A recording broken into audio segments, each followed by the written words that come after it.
a glória de Ele, para viver uma vida que seja para a glória de Ele. Efésios diz isso uma e outra vez no capítulo 1, para a glória de Ele, para a glória de Ele. Fomos adoptados e Jesus para a glória de Ele. Fomos redimidos para a glória de Ele. Hemos nascido de novo para a glória de Ele. Todo é para a glória de su nome. Amém? Hemos definido adoração como uma resposta integral de nosso ser, espírito, alma e corpo, frente a la revelação que Deus hace de si mesmo, a sua criação e a seu pueblo. Uau! Também vimos que para a adoração é necessário revelação. Quanto maior revelação nós temos do Senhor, do conhecimento de Ele, mais poderosa, mais profunda será nossa adoração, mais entregada, mais rendida será nossa adoração. Agora, que revelação é esta? Em primeiro lugar, necessitamos uma revelação aqui na terra de lo que Deus está haciendo, suas obras e suas maravilhas.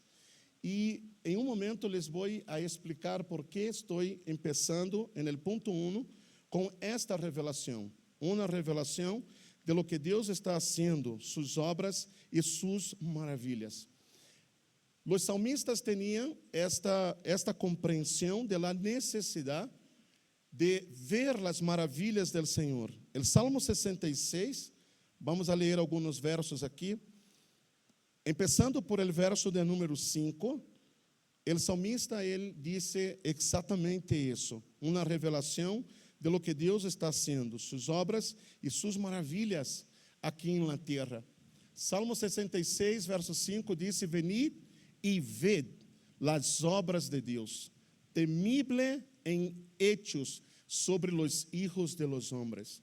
Então, as escrituras nos chamam a venir e a ver suas grandes obras, suas portentosas obras, a ver suas maravilhas. Devemos ter nossos olhos abertos para ver lo que Deus está haciendo. E então, nós daremos uma adoração também em resposta ao ver aqui na terra lo que Deus está haciendo.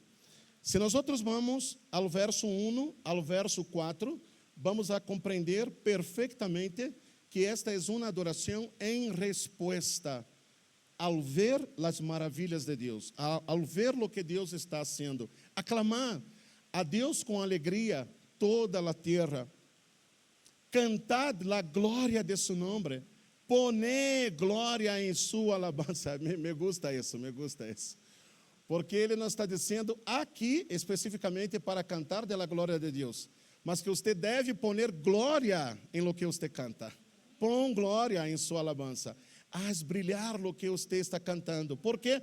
Porque você ha visto suas grandes obras. Porque você ha visto suas maravilhas. Não lhe puedes dar uma adoração, uma alabança opaca, sem vida, sem brilho. Não. Põe glória na alabança. Hemos visto suas maravilhas em la terra. Continua verso 3 e 4. Decía Deus quão assombrosas são tus obras. Te das conta? É alguém que está realmente maravilhado por ver lo que Deus está haciendo. Quão assombrosas são tus obras. Por la grandeza de su poder se someterão a ti tus inimigos. Aleluias. Então, o verso 5, lo que hemos lido a um princípio, veni e vê as obras de Deus, temible em hechos sobre los hijos de los hombres. Te das conta? Esta é uma alabança, esta é uma adoração em resposta a lo que fuimos chamados a ver, suas grandes obras e suas maravilhas. Necessitamos uma revelação das grandes obras do Senhor, uma revelação de suas maravilhas em la terra. Você vai entender mais adelante porque isso é tão importante, que nossos olhos sejam abertos para ver as grandezas de Deus na terra, suas maravilhas e suas grandes obras. Em segundo lugar, necessitamos uma revelação do cielo e do trono de Deus. Aqui, nós vamos a detener um pouquinho mais, porque creio, ser una de las partes centrales de nuestra enseñanza en estos días, que estamos hablando sobre una adoración del cielo. Yo les estuve comentando entre semana sobre a diferença entre a adoração que há na terra e a adoração que há no cielo.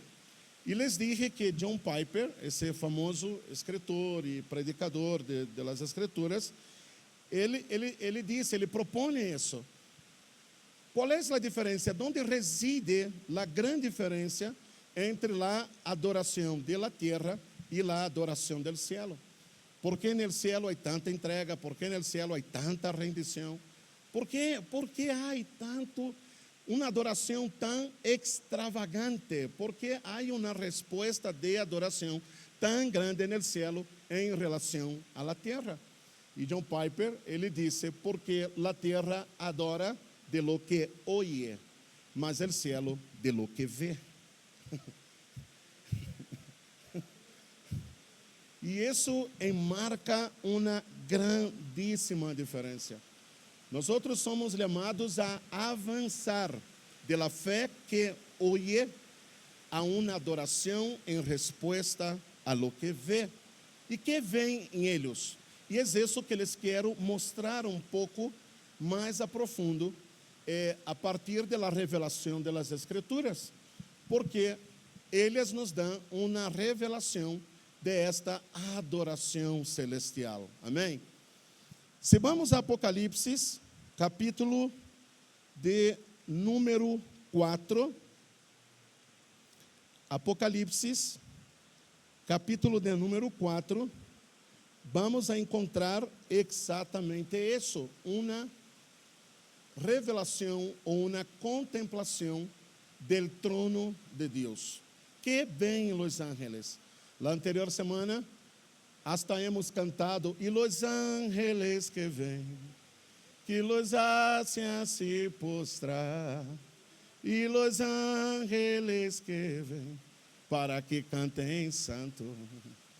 Esta é uma pergunta, a canção propõe uma pergunta, e que és que vem los ángeles? Veremos que vem los ángeles? Daremos uma mirada em lo que vem los ángeles? Para que adorem assim. Se temos uma contemplação de lo que os ángeles veem, eu creio que podemos dar a mesma resposta que dão os ángeles em adoração, porque cada um só pode dar de lo que ha recebido. Nadie pode dar de lo que não tem. A profundidade, a entrega, a paixão, verdade, com que adoramos, é do tamanho da revelação que nós outros temos de Deus, de los cielos e de su trono. Apocalipse capítulo 4. Vamos fazer o esforço de ler a Bíblia hoje dia, ok? Nós vamos esforçar por ler a palavra. Assim que vamos a começar com o capítulo 4 e em seguida vamos a passar ao capítulo de número 5. ¿Por quê?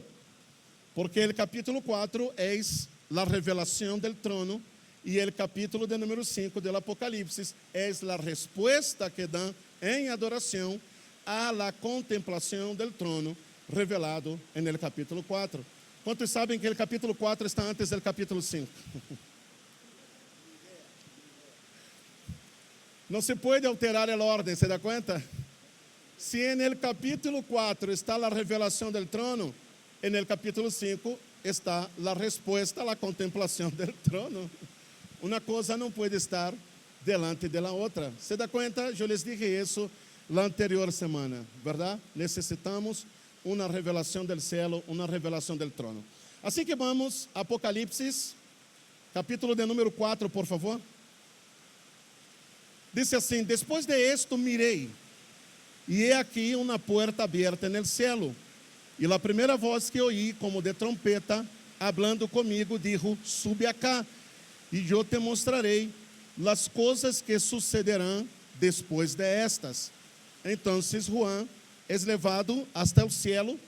Não sei se foi levado ao cielo em um arrebatamento, em sonho, ou se literalmente foi levado ao cielo com todo su cuerpo. Pero aqui está lo que ele ha visto. Vamos, versículo 2 em adelante, comigo. E al instante eu estava en el espírito, E aqui, um trono establecido en el cielo, e en el trono uno sentado. Então, nos damos conta que toda a atenção del cielo está hacia al trono. Todo va hacia el trono e todo sale del trono. Todo en el cielo corre ao trono ou sale del trono. Assim que el trono de Deus é lo central en el cielo. Eu poderia dizer, se nós queremos uma adoração como la de los ángeles en el cielo, o una adoración del cielo, tenemos que centrar el trono de Dios en nuestra adoración. El trono de Dios tiene que ser el centro de nuestra adoración, porque en el cielo todas las atenciones corren al trono de Dios. El aspecto del que estaba sentado era semejante a piedra de jaspe e de coralina. Agora, ustedes se vão dar conta que todas as pedras que serão mencionadas em Apocalipse capítulo 4, porque todo no cielo está revestido de pedras preciosas, e tudo que há, todas as pedras que serão mencionadas aqui em Apocalipse capítulo 4, tem referência a las pedras que o sumo sacerdote traía em seu efod. Eram as pedras que o sumo sacerdote levava em seu coração para interceder por las 12 tribos de Israel.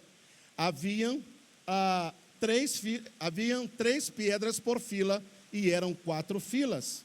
Isso quer dizer 3 por 4 são as 12 pedras que havia representando las tribos de Israel. Agora, disse que havia ao redor do trono arco-íris. Isso também é sumamente importante aqui, porque este é o arco-íris que aparece nas Escrituras desde os dias de Noé, ¿se acuerda? Depois que passou o dilúvio, então se apresentou arco-íris. E esse arco-íris era símbolo do pacto de Deus com a humanidade, onde Deus dizia: não destruirei mais ao mundo por água. Assim que tranquilos, o mundo não vai terminar hoje dia, ok? Não vai terminar, por mais que llueva, tem paz. O arco-íris, então, vem a ser símbolo de este pacto. E por que este arco-íris está no trono?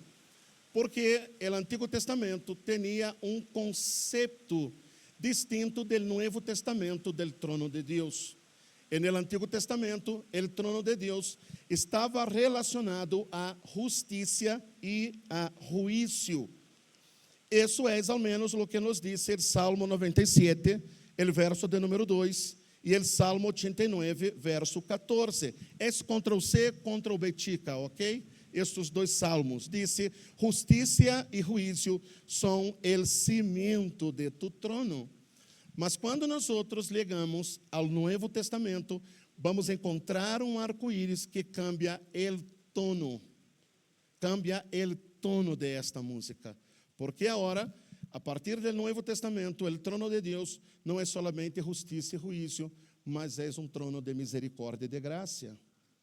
Por isso, as Escrituras dizem: venga, acérquense ao trono de mi graça. Somos invitados a acercar ao trono de Deus, não por el temor, mas com a alegria de que vamos encontrar aí misericórdia e graça para nossas vidas, oportuno socorro. É o que dizem as Escrituras en el trono de Deus. Amém? Deus é justo e Deus é lleno de misericórdia e de graça. Não é que seu trono ha cambiado, é que Deus ha cambiado a nota, verdade? Seu trono sigue sendo de justiça. Seu trono sigue sendo, as bases de seu trono seguem sendo, o cimento de seu trono sigue sendo justiça e juízo. Mas agora no Novo Testamento é misericórdia e oportuno socorro. Não é hermoso? Não é hermoso isso quanto ao trono de Deus? Apocalipse capítulo 4, por favor. Volvamos allá. Creio que estou no versículo 4. 3. E o aspecto del que estava sentado era semelhante a pedra de jaspe, de coralina, e havia ao redor del trono um arco-íris, semelhante em aspecto a la esmeralda. Isso é muito importante porque, se bem aí haviam todos os colores, verdade? De um arco-íris, havia um color que prevalecia, e era o color verde de la esmeralda. Bueno, não necessita explicar-les a ustedes que a esmeralda tem um color verde, verdade? E esta esmeralda, ela, por supuesto, é muito importante, porque, se bem como as outras pedras mencionadas, ela é uma das pedras que aparece em el efod del sumo sacerdote, verdade? Que está cerca de seu coração, que será levado ao lugar mais interior da presença de Deus. O hecho de que aqui se mencione a esmeralda, sobresaliendo em los colores de este trono, e del arco-íris e de todo que está aí, tem sua importância porque a esmeralda era a quarta piedra. A esmeralda era a quarta piedra en el efod del sumo sacerdote. Então, você tinha 1, 2, 3, em la segunda fila, imediatamente era a esmeralda. E quando você toma el ordem de los hijos de Jacó, você descobre que Judá era el quarto hijo de Jacó. E, por supuesto, que isso está sendo uma referência a la persona de Jesús. Ele é o leão de la tribu de Judá. Su brilho es lo que sobresale en este trono. Es su tono de color que prevalece en el trono de Dios. ¿Se da cuenta de lo hermoso que es todo eso? Quando nós todavia avançamos um pouquinho mais, Apocalipse capítulo 21, e o versículo 19, que descobrimos que a esmeralda é cimento de toda a santa ciudad. Ele é o centro de todas as coisas. Ele é o central no trono de Deus. Ele é o que sobresale no trono. Ele é o cimento de toda a Nova Jerusalém. E, además de isso, solo para satisfacerles um pouquinho mais, o verde é símbolo de novos começos. Glória a Deus. ¿Por quê, pastor? Porque eu quero que seja.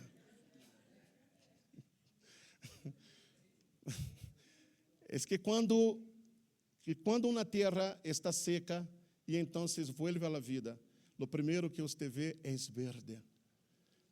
Assim como a lei do Senhor, ela tinha um color celeste, porque a tabla em que foi escrito a lei era de pedra de safiro. A pedra que foi escrito a lei era pedra de safiro. E isso está claro nas Escrituras que foi um reflejo do céu.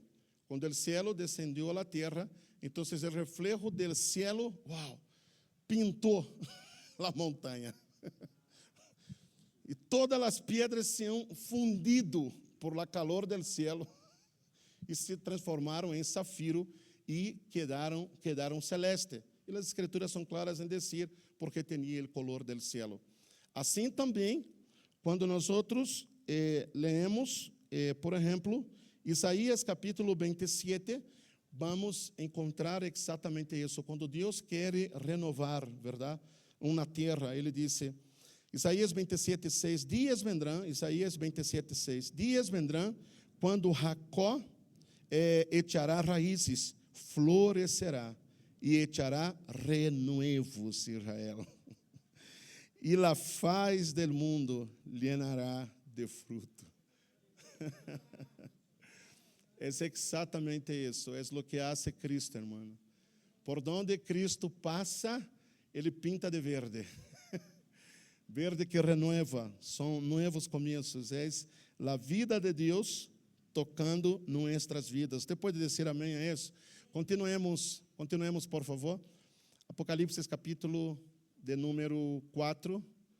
¿qué versículo estamos? 4. Dice, alrededor del trono había 24 tronos. ¿Por qué habían 24 tronos? Porque esos son múltiplos de 12. 12 habla de autoridad, 12 habla de gobierno. Estamos hablando aquí de las 12 tribus de Israel, los príncipes de las tribus de Israel, y también estamos hablando de los 12 apóstoles. ¿Entiendes eso? Es por eso que esta autoridad, la autoridad celestial, está representada ahora en 24. Eles são ancianos não somente por serem viejitos, aunque devo confessar-lhes algo, sempre que penso nos 24 ancianos, me penso no irmão Alfonso, por alguma razão. Penso em seu cabelo tão branquinho, devem ser parecidos. Não lhe ofende, não é? Pero, se vê, moço, dia tendrei meu cabelo assim também. Pero isso não quer dizer que eles eram maiores, não, para nada. Isso quer dizer que eles têm autoridade, Porque Timoteu, ele também era anciano, verdade, na igreja de Éfeso, e ele era jovem. Esses 24 não falam somente de sua idade, mas falam da autoridade que eles têm. Os líderes da sinagoga em Israel, todo líder da sinagoga, ele era chamado de anciano. El anciano, ele que tem autoridade em la sinagoga. E vi sentados em los tronos a 24 ancianos, vestidos de roupas blancas, com coronas de ouro em suas cabeças. Continuemos. E del trono salían relâmpagos e truenos e vozes. Por supuesto que isso te tem que remeter aqui, ao monte Sinaí. Quando Israel estava ao pé do monte Sinaí, antes que o Senhor lhes entregara a lei, a presença de Deus estava sobre esse lugar. E havia exatamente o que disse aí, relâmpagos e truenos e vozes. Que isso me ensina? Que aquele dia, no monte Sinaí, Deus trajo seu trono à terra.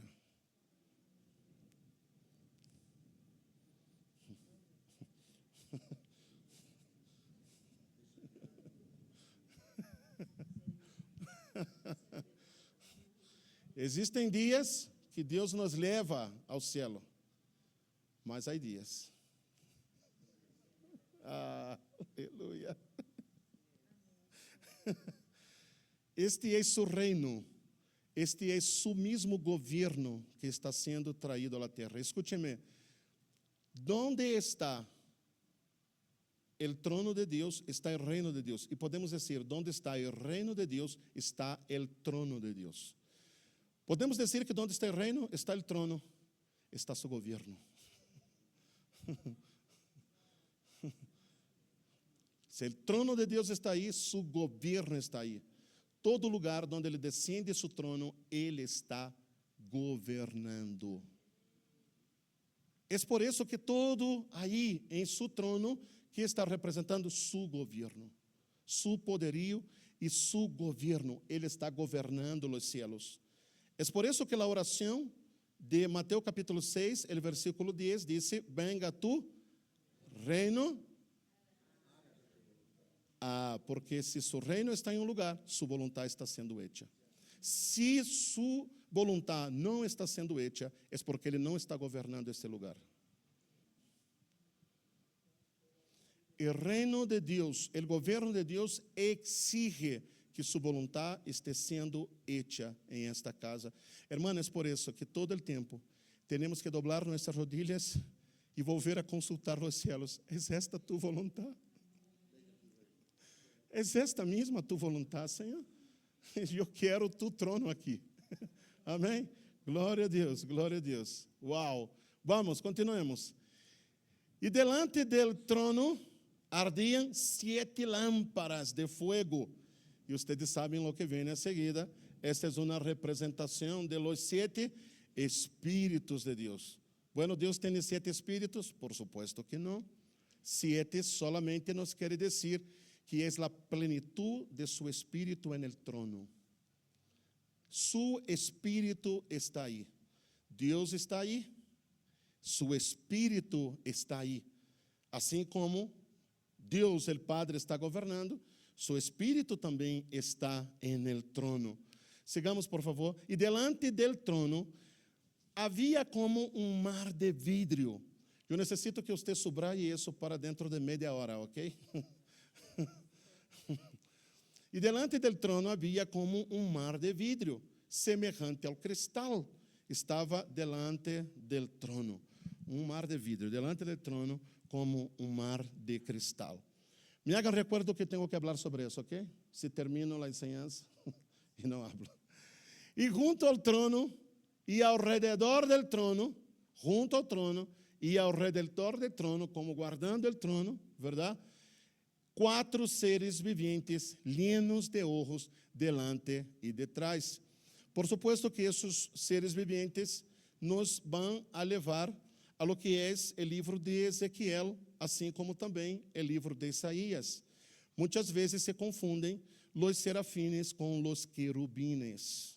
Esta é uma referência claramente do livro de Ezequiel, sobretudo, mas também tem relação com o livro de Isaías, no capítulo de número 6. Por quê?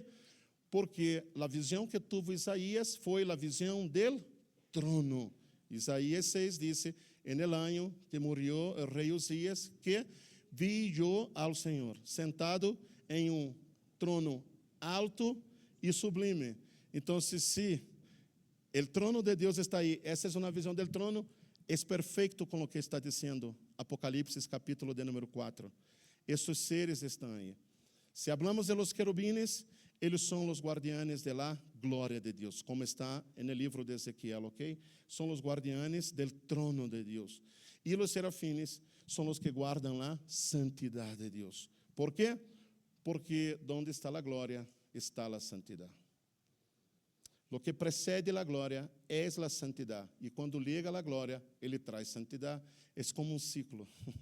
A santidade atrai a glória e a glória atrai a santidade. Entendem isso? Então, por isso acompanham os querubines e os serafines. Verso 7. O primeiro ser viviente era semejante a leão. O primeiro ser viviente é semejante a leão. E por que é semejante? ¿Por que é semejante a leão? Bueno, vou continuar. E já lhe explico. O segundo era semejante a becerro. O terceiro tinha rostro de homem. E o quarto era semejante a águila volando. Entendamos algo. Eles estão delante do trono, esses serafines. ¿Estamos de acordo? Pero delante do trono, que há? Há mar de vidro como de cristal. Isso quer dizer que todo ao redor do trono refleja o que está no trono. Ya, pausa.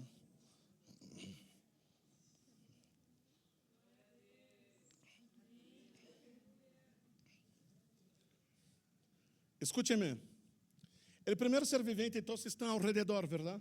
Estão ao redor, são 4 seres viventes. Eles estão reflejando lo que está en el trono, porque todo que está ao redor del trono refleja o trono. Não, você não entendeu. Qualquer pessoa que se acerca ao trono se quedará parecido ao que está sentado no trono.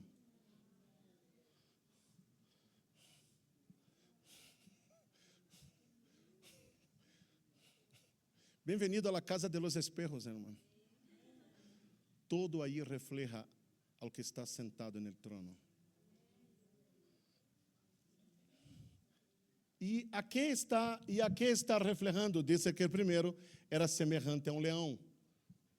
O Evangelho de Mateus é aquele que apresenta Jesus como o rei de los judíos. O segundo era semelhante a becerro, porque o Evangelho de Marcos é o que apresenta a Jesus como servo sofriente, ou como o sacrifício que está sendo apresentado. O terceiro tinha rostro como de homem. No Evangelho de Lucas, ele é apresentado como o Hijo del Hombre. É o único de los 4 evangelhos escrito por grego. ¿verdad?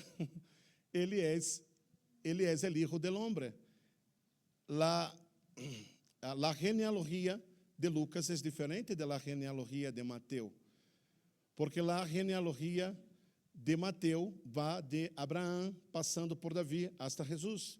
La genealogía en Lucas va de Jesús hasta Adán,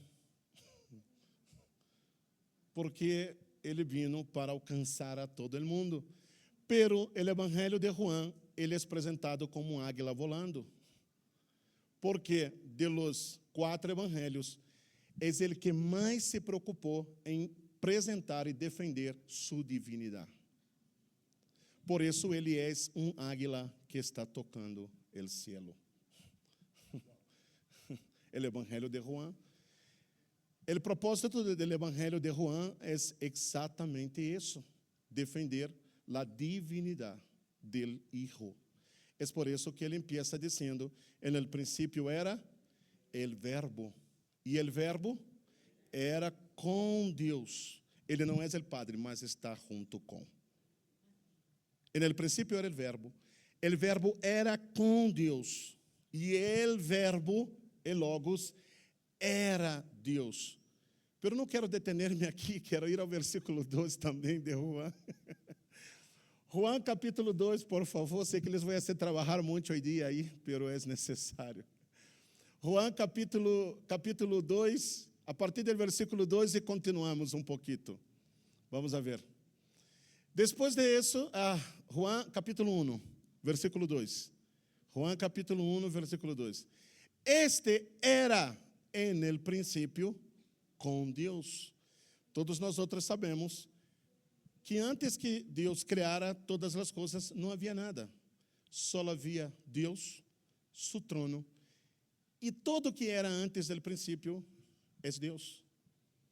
Por isso, hablando de este verbo, Jesus, este era no princípio com Deus. Continua, vamos rápido, porfa.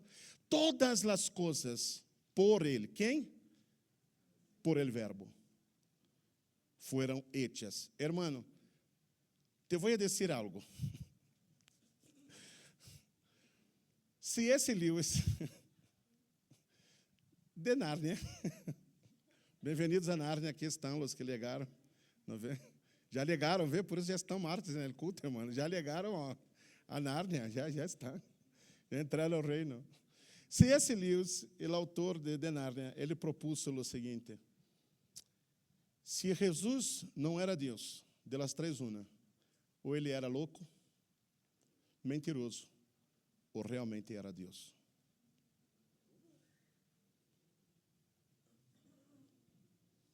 Se Jesus não era Deus, ou ele estava louco, porque ele afirmou ser Deus. Ele disse: el Padre e eu uno somos, não o mesmo, mas em unidade com o Padre. El Padre e eu uno somos, unidos em essência. Ele não pode, ele não é o Padre, porque senão ele não estaria orando: Padre, em tus manos entrego meu espírito. Aí sim estaria louco, verdade?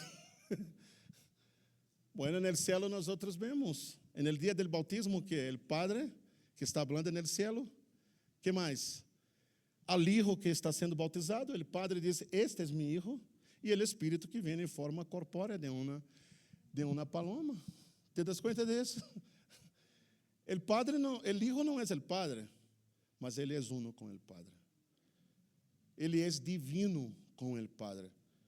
E nós outros vamos a ver que ele está sendo adorado no cielo com o Padre, ao que está sentado no trono, e ao Cordeiro, se a glória, honra, alabança e acção de graças. Aleluias. Todas as coisas por ele foram hechas, e sem ele, nada de lo que ha sido hecho foi hecho. Juan está apresentando ao Verbo, Jesus, como Criador de todas as coisas. Uau! Glória a Deus, verdade? Aqui já derramos 3 sectas atrás, hein? Sim ou não? Não, isso vocês já têm que saber. Vamos olhar. Investiga. Glória a Deus. Não é? Glória a Deus. É só que leiam os 3 primeiros credos, irmão. E vocês vão chegar a esta conclusão perfeita que a igreja primitiva já legou há muito tempo. Esses são debates que já não deveríamos estar debatendo, já lo debateram. Já se sabe, já se sabe. Um homem chamado Sabélio, ou melhor dizer, um sacerdote chamado Sabélio, fundou no 2º século uma secta chamada el Sabelianismo, e que foi no 2º século depois de Cristo. Ele já dizia que o Hijo era inferior ao Padre, e foi a primeira criação do Padre. Essa secta já foi combatida. ¿Entiendes isso? Já está estabelecido. Pero nosso fundamento não é o credo, ¿verdad? Nosso fundamento não são os padres da igreja, mas eles já fizeram esta afirmação. Amém? E nós outros temos esta contemplação das Escrituras. Por que estou falando sobre isso? É que se você não sabe quem é Ele.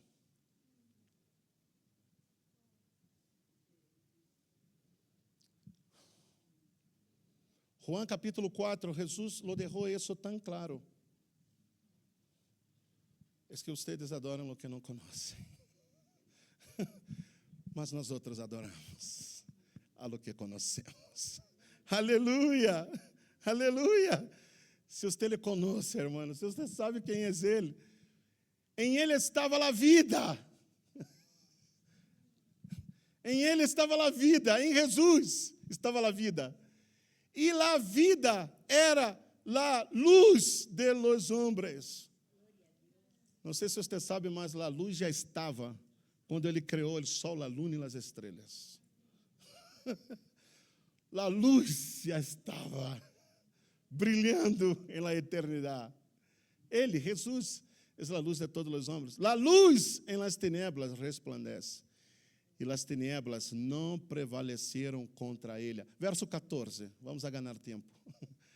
Mira como empieza Juan, seu evangelho. Uau! E aquele verbo foi hecho carne.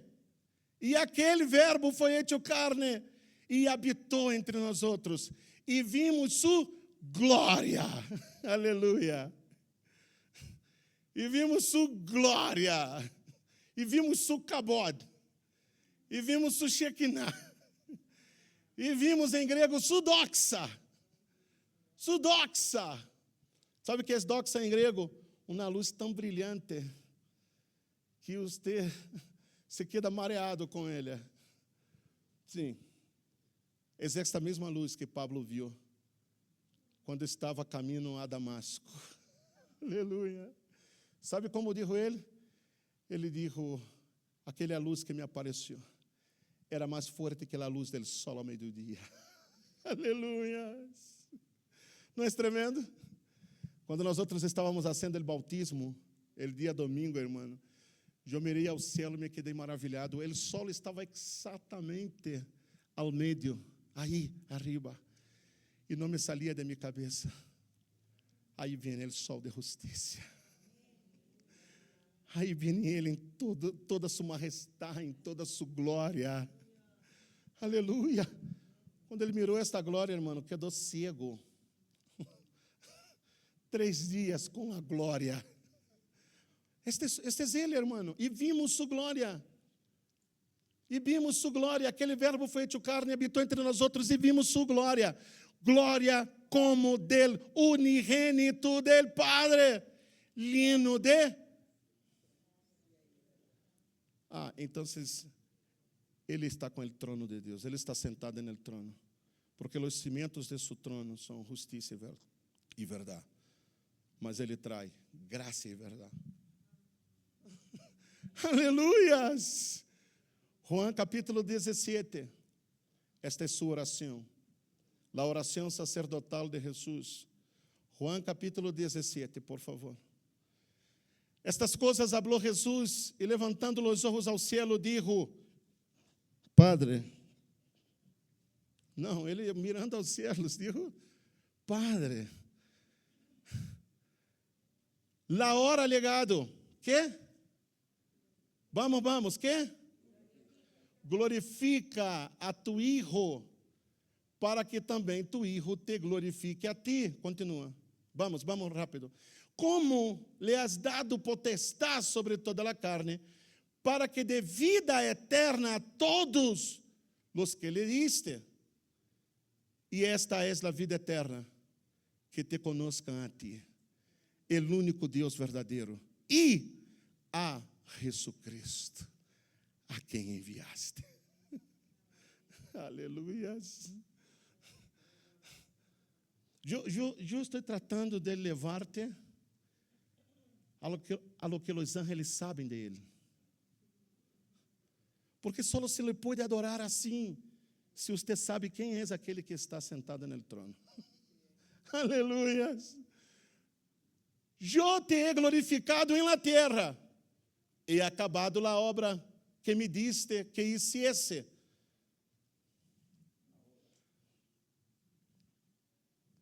Por favor, hermanos, por favor, Indiara, por favor, depois necessito o versículo aqui, versículo 5, vamos, estou predicando.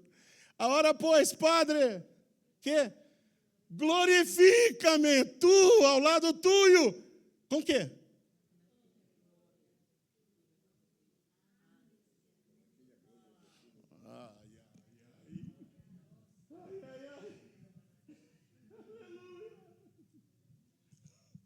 Nós tremendo.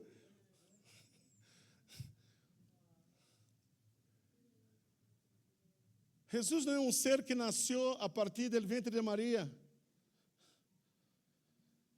Ele é Deus juntamente com o Padre em la mesma glória, en el princípio de todas as coisas. Uau! É Ele. É Ele. Não te parece glorioso isso, saber quem é este a quem nós outros adoramos? Déjame seguir, porque hay mais. Ok, este é o capítulo 4. Vocês lo vão terminar, ok? Em casa. Então, se você tem uma revelação de quem é este, porque, escute-me, há uma contemplação no céu, estamos de acordo? Se vocês estão delante de Ele, você sabe quem é Ele. Se você está delante de sua glória, você tem conhecimento de Ele, você entrou na vida eterna para conhecer ao Padre, para conhecer ao Hijo, porque esta é a vida eterna. Você não vai entrar na vida eterna depois da morte. Você já entrou na vida eterna. Você já está na vida eterna, tendo. Sabe o que estamos fazendo aqui hoje dia? Vida eterna. Você já começou a ter uma contemplação de quem é Ele. Agora, se você está delante de Ele, de toda a sua glória, se você lhe conhece, uau, profundiza a revelação dele, conhecimento de Ele. Capítulo de número 5, por favor. Mira o que disse. Depois destas coisas havia... não. Perdão, crendo que não é mencionado. E vi na mão direita dele que estava sentado no trono. Entenda, qual é o câmbio entre capítulo 4 e capítulo 5? Capítulo 4, uma contemplação do trono. Capítulo 5, todo o que vai passar aí. Agora, todo o que vai passar ao redor do trono. Entende? Agora há ação. Primeiro há contemplação. Depois da contemplação, que há? Resposta. Escute-me. Vi em la mão direita dele que estava sentado no trono um livro escrito por dentro e por fora, selhado com 7 selos. E vi um ángel forte que pregonava a grande voz: quem é digno de abrir o livro, de desatar seus selos? Verso 13: ninguno, nem no céu, nem na terra, nem debaixo da terra, poderia abrir o livro, nem aún mirá-lo. E lhe orava eu muito, porque não se havia hallado a ninguno digno de abrir o livro, nem de ler, nem de mirá-lo. Calma, porque ele que é digno já está ligando. Ele que é digno. E um dos ancianos me dijo: não olhores, e aqui é leão da tribo de Judá, la raiz de Davi, ha vencido para abrir o livro, desatar seus selos. Há muito por explicar aqui, pero quero avançar, porque tenho muito que dizer hoje dia. E mirei, e vi que em medio del trono. Em medio del trono. Escúcheme, Jesucristo é o centro de todas as coisas. Ele é o centro de todo o universo. Ele é o centro de todos os mundos. Ele é o centro de todas as eras. Ele está no mesmo centro do trono de Deus. Uau! Escute, e mirei e vi que em meio do trono, os 4 seres viventes, em meio dos ancianos, estava em pé um cordeiro, como que imolado. Ser cordeiro que está de pé, como que foi imolado, é porque se levantou dentre os mortos. Entendes isso?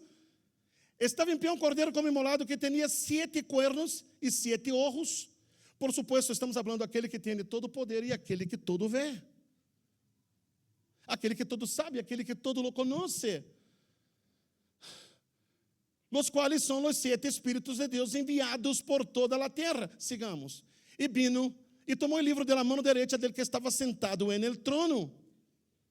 E quando houve tomado o livro, os 4 seres vivientes e os 24 ancianos se postraram delante del Cordeiro. Ou el Cordeiro é Deus. Isso não é herejia o que estamos lendo. O cielo está em problemas.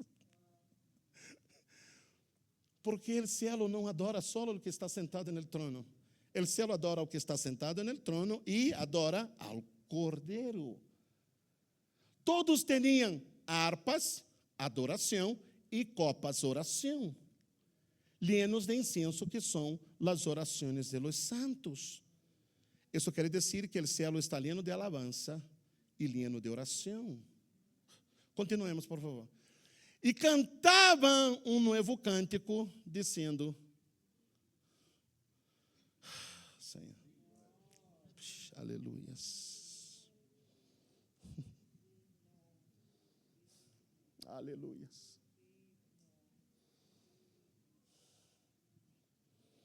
O cielo sabe quem é Ele. É por isso que o cielo adora como adora. Porque não há como estar delante de Ele, conhecer-lhe a Ele e não dar uma resposta de adoração. Escute-me. Assim que o cielo se constitui um modelo para a terra, solo mirando arriba podemos ser imitadores e reflejar o cielo na terra. É por isso que as Escrituras dizem: venga tu reino, hágase tu voluntad, aqui na terra como en cielo. Agora, hablamos de uma revelação de lo que Deus está haciendo na terra. Amém? Suas grandes obras. 2. Hablamos de uma revelação del cielo. Amém? Amém. Agora escute, também necessitamos de uma revelação de sua obra redentora.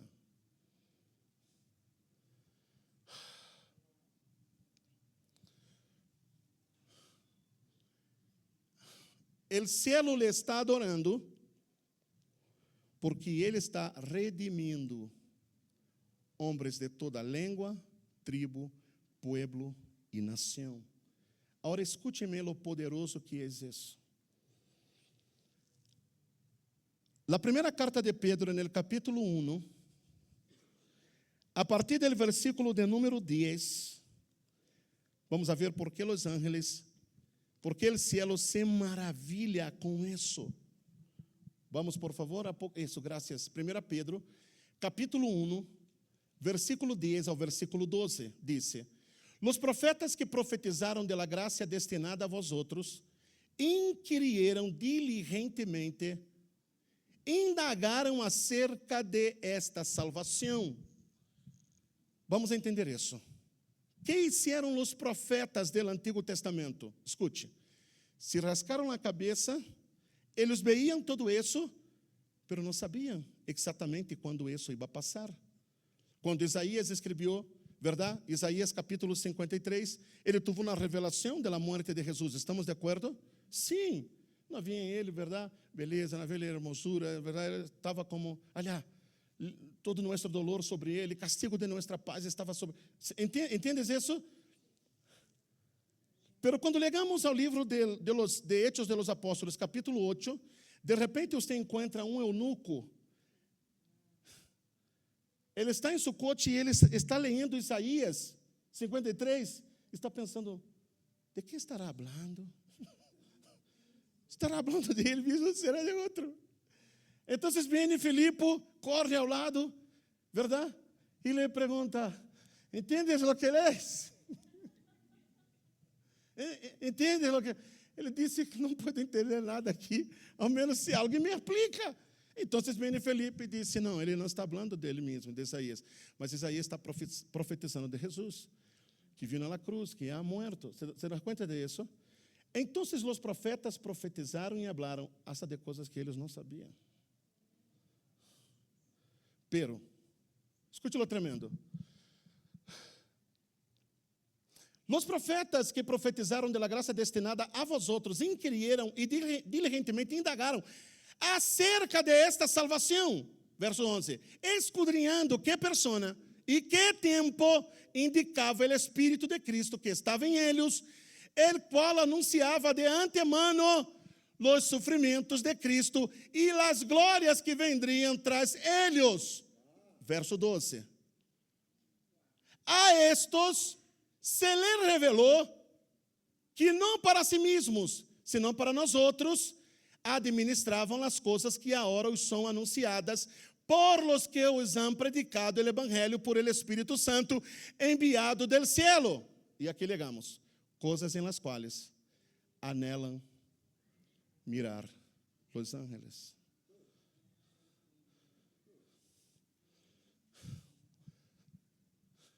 Los ángeles estão assim. ¿Qué? ¿Qué es eso? No, no es posible.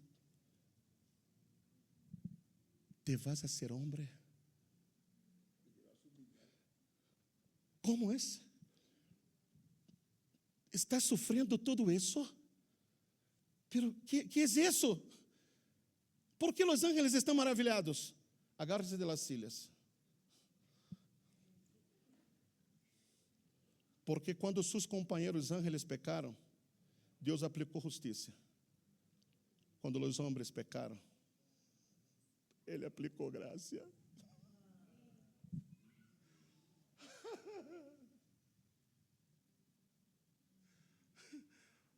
Os ángeles miraram ao trono e viram o movimento e disseram: sabíamos que tu trono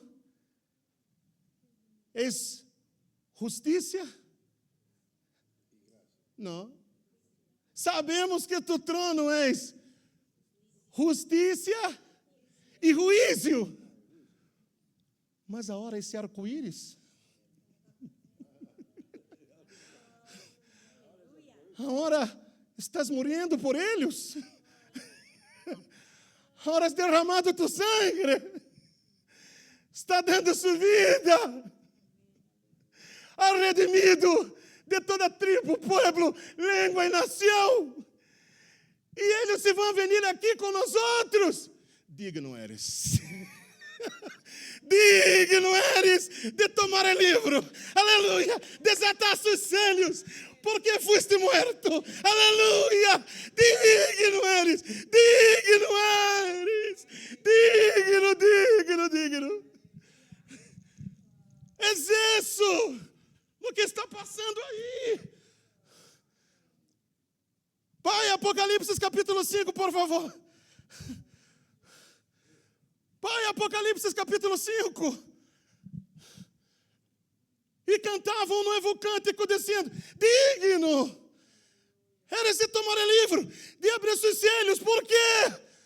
Agora escute.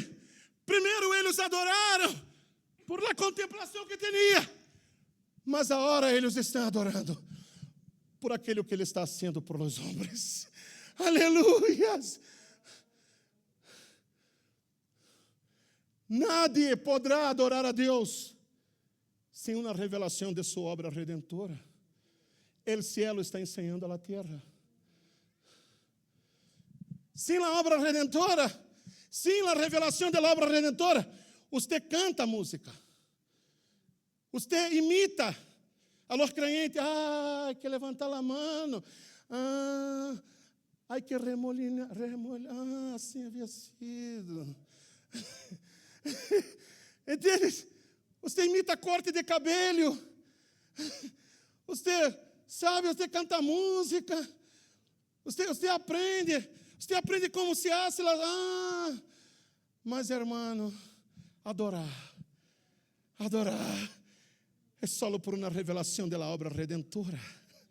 Aleluia! Você tem que contemplar a salvação, tem que contemplar seu sacrifício, tem que contemplar sua sangue, tem que ver o cordeiro como que estava morto, mas agora está de pé. Entendes isso? Todo o evangelho está sendo anunciado aí no trono. Eles estão vendo como o trono se está transformando de justiça e juízo em verdade e graça.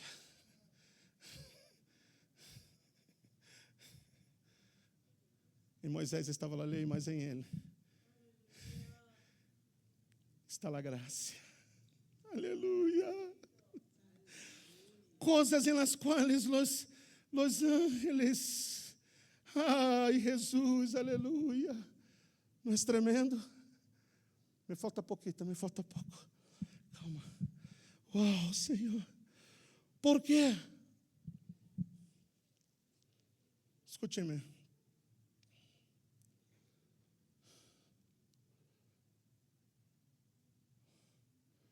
Você pode adorar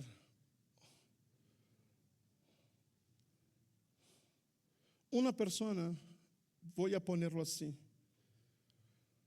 Uma pessoa pode contemplar grandes obras de Deus e necessariamente não adorar.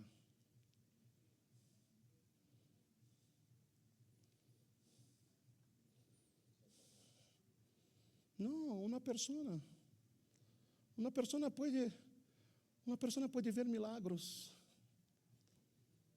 Uma pessoa pode ver maravilhas. Hermano, quando a montanha está valendo de relâmpagos, de truenos, aún assim houve incrédulos entre o povo. Que pensaram eles? Parece que Moisés desenvolveu algum polvilho mágico, ele tira lá, ele plá. Quer ver algo? No Novo Testamento, a Bíblia habla de 10 leprosos. 10 leprosos foram sanos,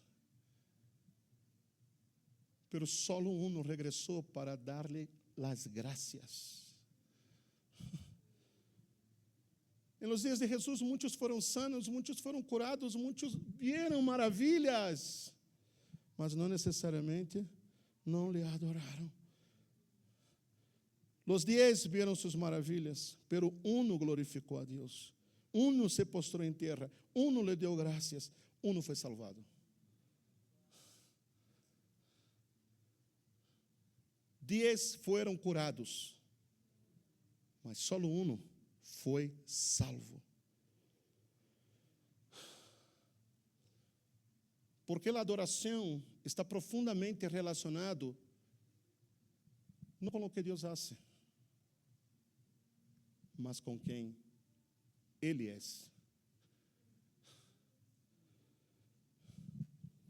A primeira vez que aparece a palavra adoração em la Bíblia, vocês sabem quando foi? Gênesis capítulo 22. Quando Abraão toma o muchacho, a Isaac, hace caminho de 3 dias hasta o monte Moriá. E que é o Moriá? Que significa Moriá?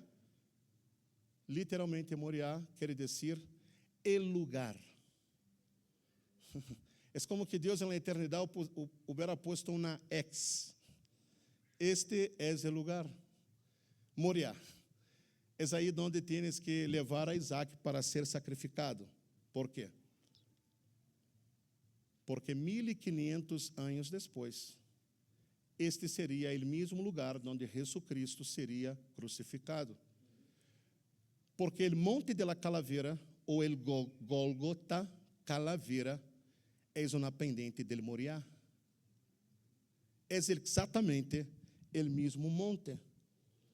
Então, Abraão disse, em Gênesis capítulo 22 e el versículo 4, esta é a lei da primeira aparição. ¿Estamos de acordo? A primeira vez que algo aparece nas Escrituras, isso é muito importante. Em Gênesis 22, versículo 4, disse que ao terceiro dia Abraão alçou seus olhos, viu o lugar de lejos. Avancemos. Então dijo Abraão a seus servos: esperad aqui com el asno, e eu e o muchacho iremos hasta ali e adoraremos e volveremos a vosotros. Essa é a primeira vez que aparece a palavra adorar na Bíblia. A palavra adorar aqui, em hebreu, é a palavra shachá ou sakahá. Bueno, vou perguntar a Abraão quando eu chegue ao céu. Pero shachá ou sakahá literalmente quer dizer postrar-se, rendir-se, quedar-se plano no piso, morir ou adorar. Te vou mostrar o que Abraão estava tratando de dizer-lhes. Ustedes se quedem aqui porque eu vou ir com o muchacho allá en la montanha e vou fazer isso.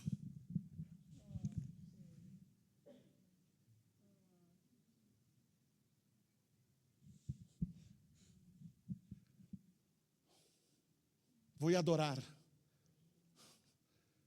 Me vou atirar ao piso. Sabe o quê? Eu estou indo olhar a morir. Sabe o que Abraão disse? Vamos aí, adoraremos e regressaremos. Ele está dizendo, não vai morrer só esse muchacho, eu vou morrer com ele.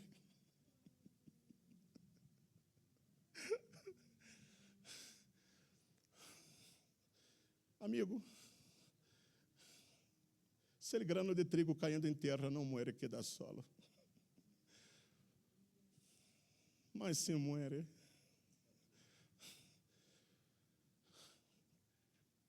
Não há como entrar no reino. Não há como adorar sem que primeiro você muera. Quem não morreu não sabe adorar. Sabe como queda as pessoas que não morreram todavia na hora da adoração? Que tenho que fazer? Maria Luísa, que hago agora? Agora já não há nada que nos diga, levanta a mão. Agora não estão dizendo meia voltita. Agora não estão dizendo o que tenho que fazer. Que hago esse culto? Agora não estão cantando nada. Agora deixaram de cantar. Ai, Deus, que hago, que terror. Ai, que medo. Porque para adorar, escute-me, tu ego tem que morrer.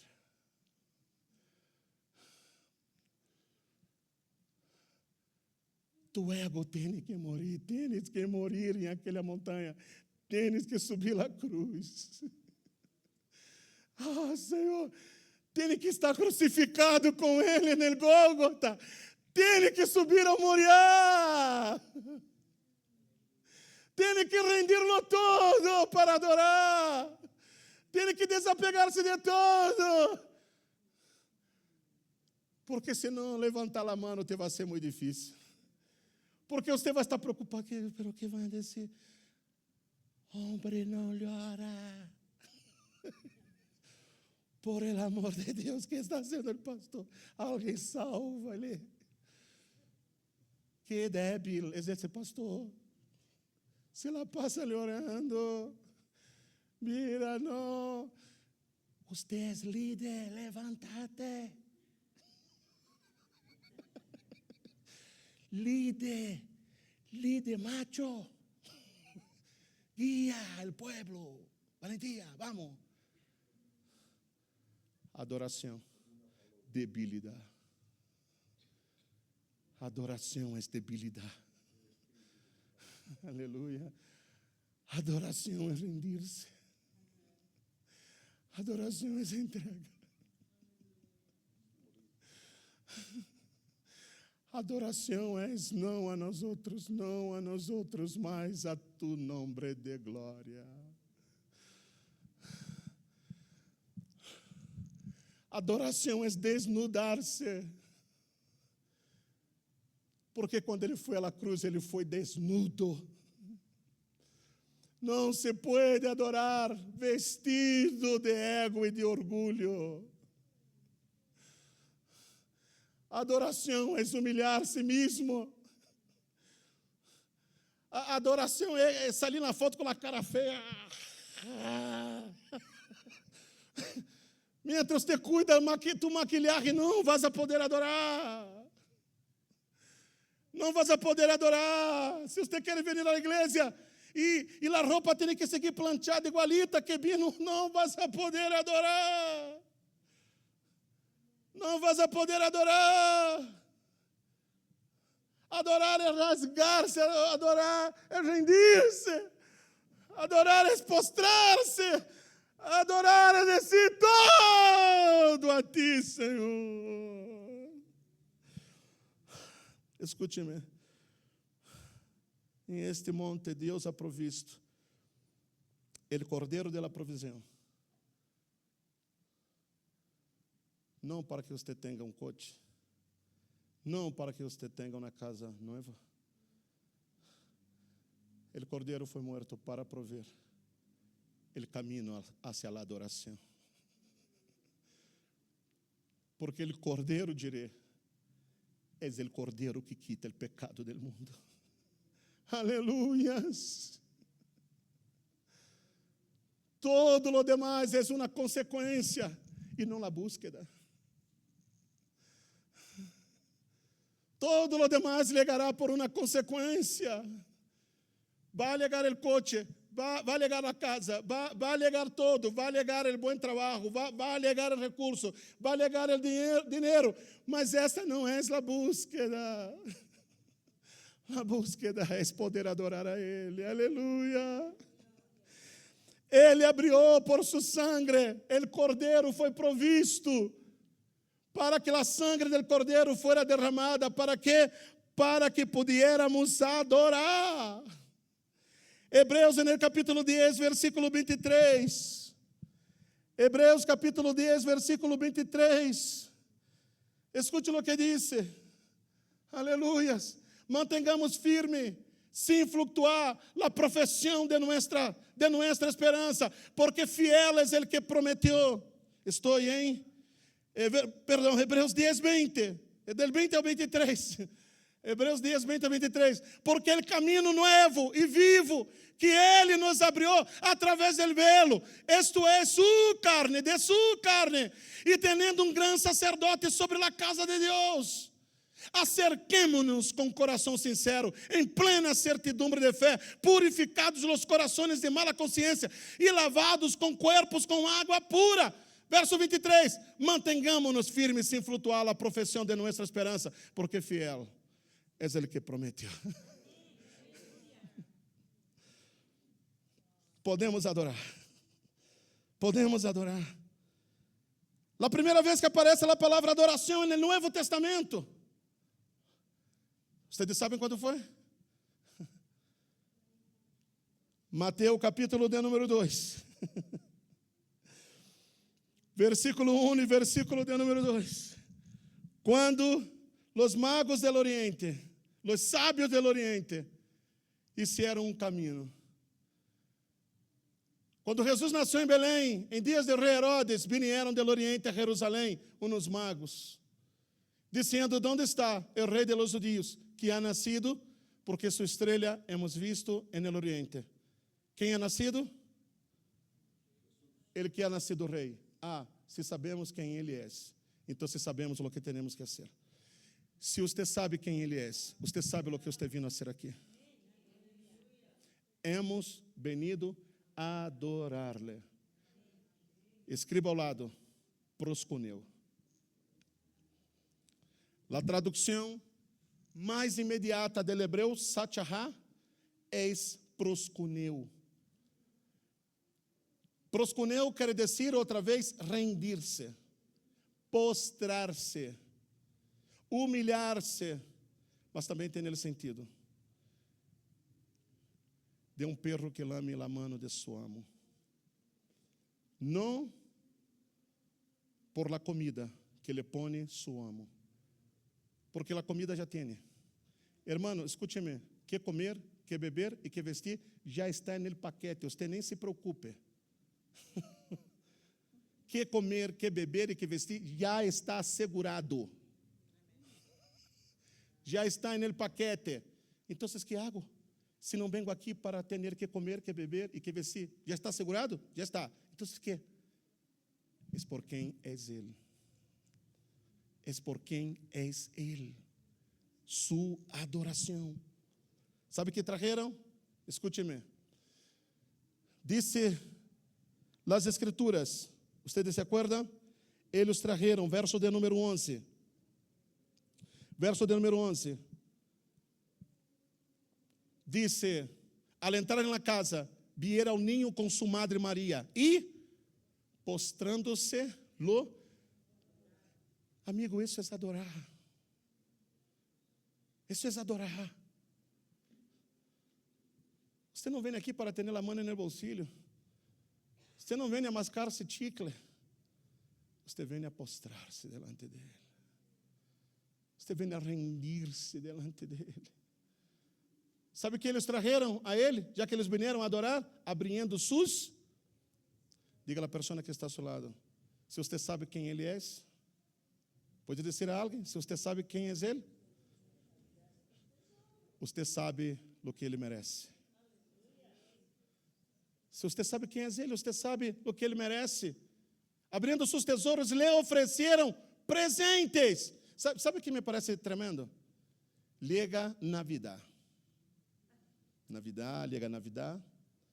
Então, temos que dar regalos. E a gente se afana. E a gente se endeuda. Pastor de sempre não vai alcançar para o dízimo. Por quê, irmão? Porque há que dar regalo. Há que dar regalo a Gaspar, a Baltazar, a Melchor. Há que dar-lhes. Há que dar regalo. Eu tenho 500 sobrinos, 38 netos, verdade? 24 parentes e aqueles que viajam e se ligam em Navidad. Tenho que endeudar meu irmão todo para todo o ano. Você sabia que dezembro é o mês onde a gente mais se suicida?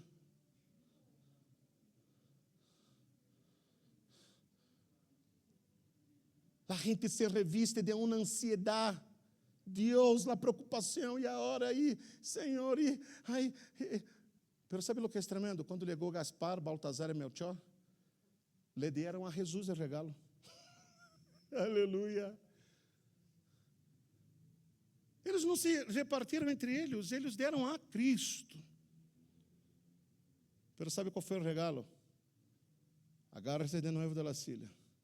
Ouro, incenso e mirra. Sabe o que isso quer dizer?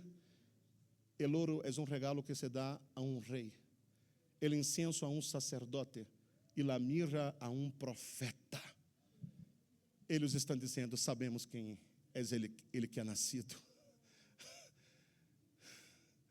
Hemos venido a adorar ao que ha nascido rei. Sabemos quem é ele. Se sabemos quem é ele, sabemos o que lhe corresponde entregar. Não, você tem que glorificar ao Senhor por isso. Aleluia. Termino com isso. Termino aqui. Tenho a metade do que tinha que ensinar, mas não se preocupe. A primeira vez que a Bíblia habla de adoração, Gênesis 22.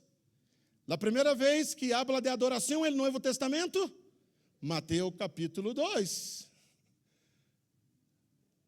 A primeira vez que os discípulos adoram, vamos a ver isso?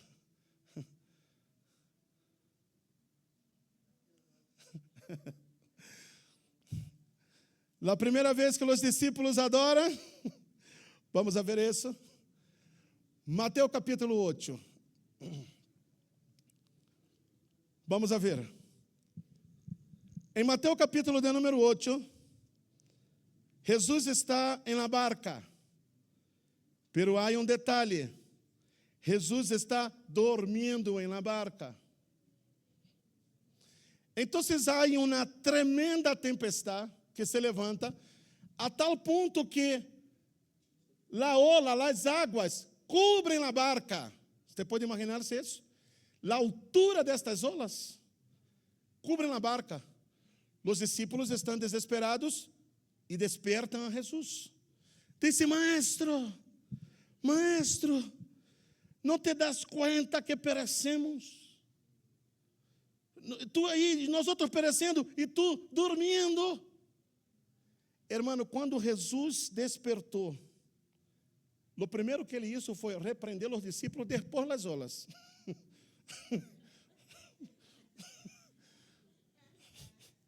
Sabe quando te desperta de um sonho? É o sonho da tarde. Não vai sair, não vai ao mercado.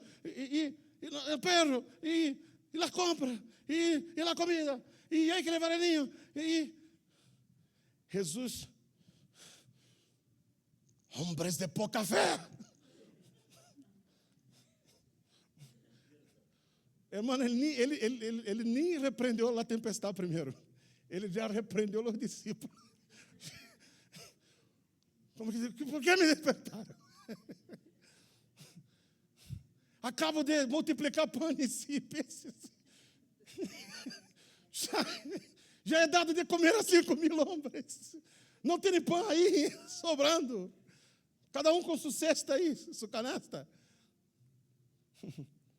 Aí ele repreende os ventos. Repreende o mar. Escute o verso 27. Mateus capítulo 8, versículo 27. E os homens se maravilharam, dizendo: que homem é este, que aún los vientos e el mar le obedecem.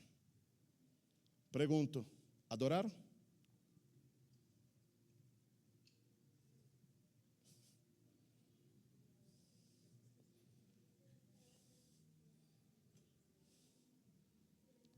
Que homem é este? Que homem é este? Que aún los vientos e el mar le obedecem. Le adoraram?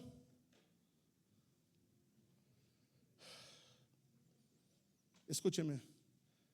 Eles estão maravilhados com o que Jesus hizo.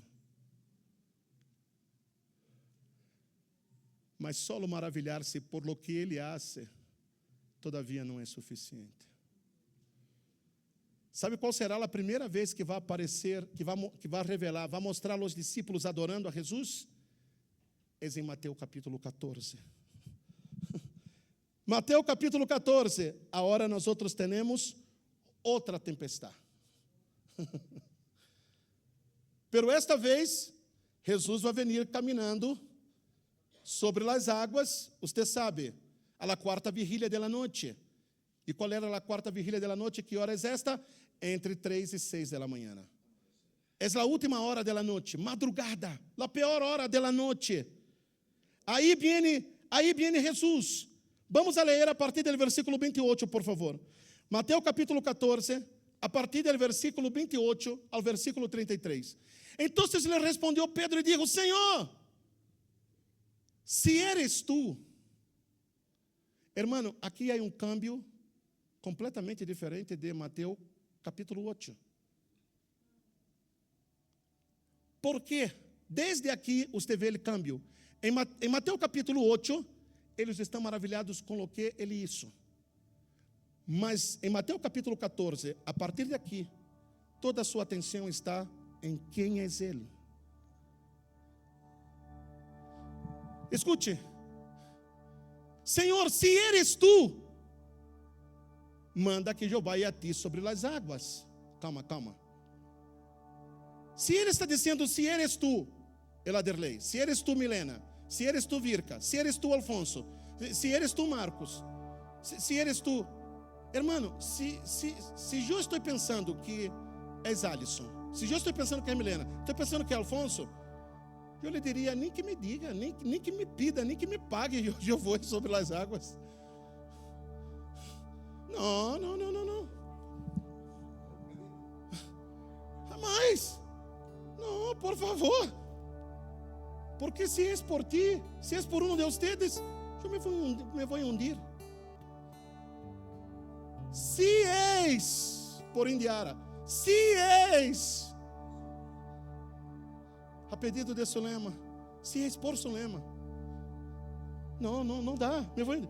Pero algo está passando aqui, não em lo que ele hace, algo está passando no entendimento de Pedro sobre quem é este que está vindo, caminhando sobre as águas. Mira, continua.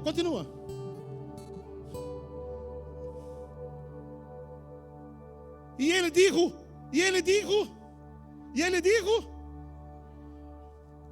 a ver, se sou eu que estou em estas águas, e a Sulema está ali, verdade? Aí Sulema disse, Aderley, pastor, eres tu? Voy. Eu digo, não venga, não te asseguro, não te puedo assegurar nada,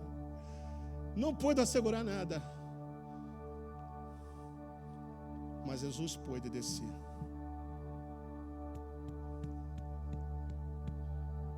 Eu garantizo.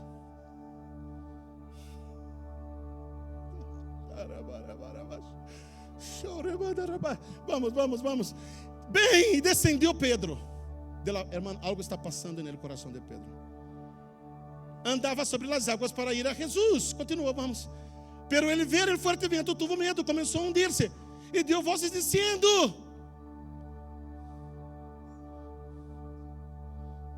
ele não deu Pepito, ele não deu Pantito, ele deu Curion.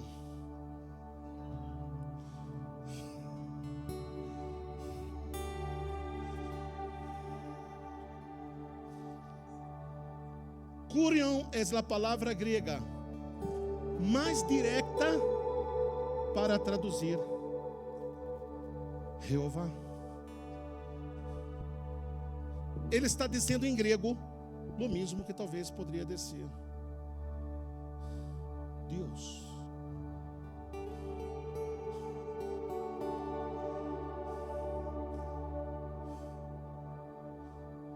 Salva-me. A palavra grega é soterion, de soteriologia, de salvação. Ele está dizendo literalmente, Pedro está dizendo: me salva desta, porque não quero morrer perdido. Salva-me. Pero não é solo del água. Salva-me para sempre. Salva-me e me mantenha salvo. Solo hay uno que pode salvar para sempre. Salva-me, Deus, salva-me para sempre. Curião, soterion. Aleluia. Verso 31. Ao momento, Jesus estendeu a mão, asió de ele e lhe dijo, e em cima, pobre Pedro, homem de pouca fé, ¿por que dudaste? Eu vou ler o versículo 32, pero quero que você conecte o versículo 31 com o versículo 33, porque a pergunta é: ¿por que dudaste? Não sobre o que eu posso fazer. Você vai entender, por que dudaste sobre quem sou eu? Porque o problema de nossas dúvidas, nossos medos e nossos temores não é a dúvida sobre o que ele pode ser, é quando dudamos sobre quem é este a quem adoramos. Porque se nós outros sabemos quem é ele, sabemos o que ele pode ser. Versículo 32, vamos. Falta pouquinho, por favor, sem movimento nada, e vai ao banho, respira e se aguanta. E quando eles subiram na barca, se calmou o vento. Versículo 33. Então os que estavam na barca vinieron y le adoraron, diciendo: verdadeiramente sabemos lo que puedes hacer. Agora eu puedo adorar. Agora te podemos adorar, porque sabemos, não o que puedes fazer, porque sabemos verdadeiramente quem eres.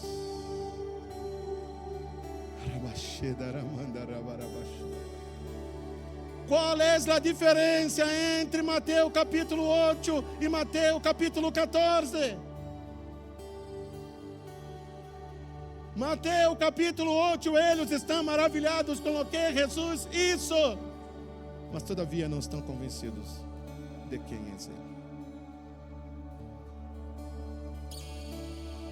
Então, aqui se divide na igreja entre dois grupos de pessoas: entre os que estão maravilhados com o que Jesus está fazendo e outros que sabem perfeitamente quem é Ele.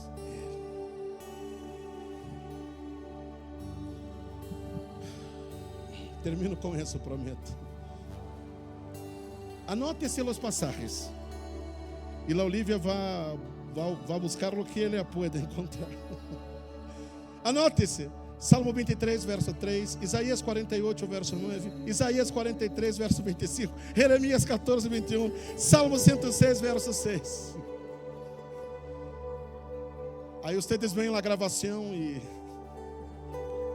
Salmo 23, 3, Isaías 48, 9, Isaías 43, 25, Jeremias 14, versículo 21, Salmo 106, verso de número 6.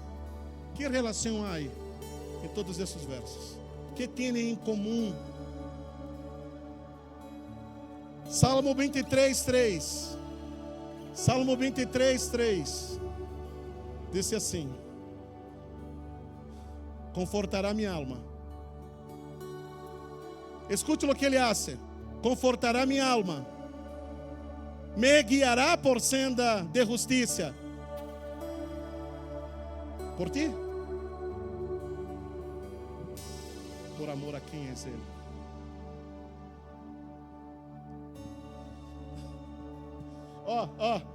Eu vou confortar tua alma, eu te vou guiar por senda de justiça. Pero sepa de algo: antes de ti, é por quem eu sou, é por amor de meu nome. Isaías 48, 9. Isaías 48, 9. Aí ele já se adelanta. Antes que diga o que vou fazer, déjame dizer por quê.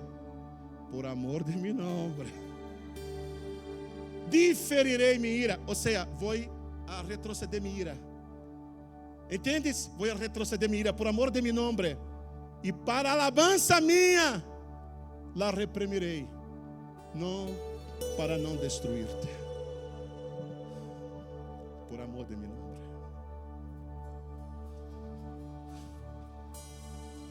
Isaías 43, 25. Isaías 43, 25. Eu sou el que borro tus rebeliones. ¿Sabe por quê? Por amor de mim mesmo. E não me acordarei de tus pecados. É por amor de mim. É por amor de meu nome. Jeremias 14, 21. Só faltam dois.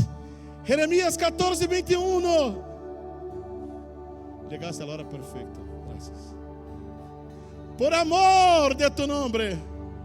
Por amor de tu nome. Mira o que Jeremias está dizendo. Por amor de tu nome. Não nos deseches nem desonres tu glorioso trono. Acuérdate, não olvides tu pacto com nós outros, é por tu nome, é por tu trono. Salmo 106, verso 6. Salmo 106, verso 6. Pecamos nós outros.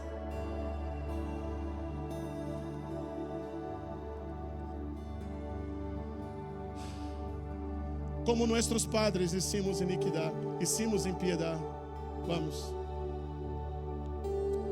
Nossos padres em Egipto não entenderam tus maravilhas, não se acordaram da multidumbre de tus misericórdias,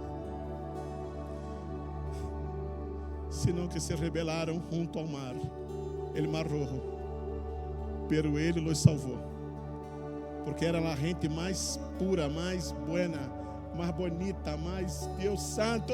Ai, papito lindo, ai, que te salvaste por ti mesmo, oh. Pero ele nos salvou. Mira, nos olvidamos de tus maravilhas, pero ele nos salvou por amor de su nombre, para ser notório su poder. Então, termino com uma pergunta, Mana Maria Luísa. Quando você entra aqui por esta casa, quando nós outros começamos aqui a cantar, quando os músicos estão tocando, quando começa a celebração, a adoração, aí você disse: não sinto hoje de adorar. Sabe por quê? Porque todavia a adoração se trata de ti, não se trata de ele. Mas isso aqui não tem nada a ver contigo. Esse muchacho está aqui, ó, saiu de seu trabalho, agarrou sua guitarra. Não é por ele. Esse predicador está aqui 21 anos em esta nação,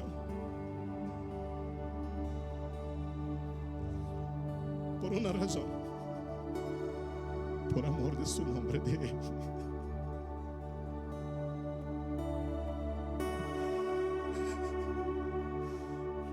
A adoração não se trata de ti, se trata de su nome. Póngase de pé, por favor.